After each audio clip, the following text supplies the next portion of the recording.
using our body. Okay? So, kailangan pang gagawin.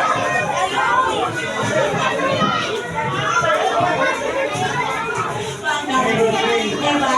And then, yung last player mo, sisigaw mo ng happy birthday para po alam ko kung sino ang kasama player.